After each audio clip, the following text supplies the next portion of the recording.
napakahalaga po sa bawat pagdinig ay yung nagsasabi ng katotohanan. Tama po ba? Tama po. Opo.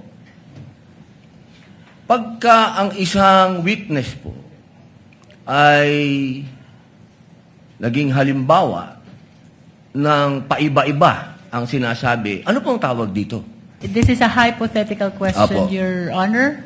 You are not referring to any particular witness? Si Las Cañas po. Yung inyo pong pinakitang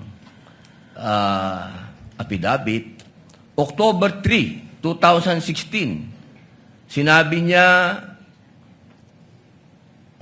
walang kinalaman ang Pangulong Rodrigo Roa Duterte. February 20, March 6, na iba na ang istorya. Ang tanong ko po, ano ang tawag sa taong paiba-iba ang sinasabi? Di ba po sinungaling?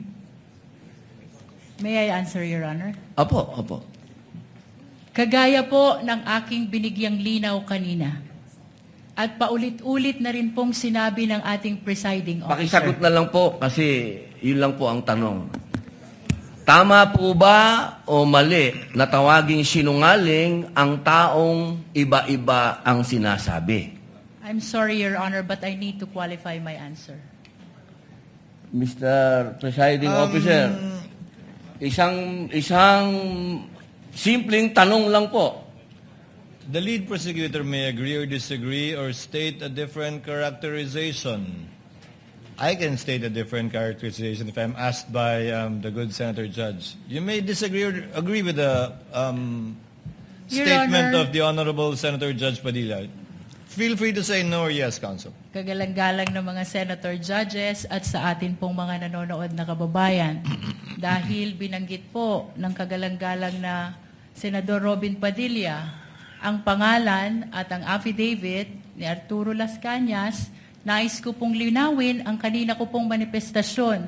Ito po ay ipresenta sa impeachment court bilang bahagi ng testimonya ng witness. Hindi pa din po sinasagot ang... Lead prosecutor, the response, it's not responsive to the question of Senator Judge Padilla. Allow me to, if the good Senator Judge will allow the presiding officer, pwede ba nating sabihin, lead prosecutor, na ang testigong pabago-bago ang kanyang testimonya sa magkakaibang petsa o araw o panahon ay isang testigong hindi maaasahan? Without particular reference to Arturo Las Sa Cañas, pangkalahatan, I agree with you, Honorable Presiding Officer. Posible nagsisinungaling siya sa isa, nagsasabi ng totoo sa isa, o nagsisinungaling sa isa, nagsasabi ng totoo sa isa, hindi na natin malalaman yun. Tama po ba yan? Without particular reference to Arturo Las Cañas, I agree with you, Honorable Presiding Officer.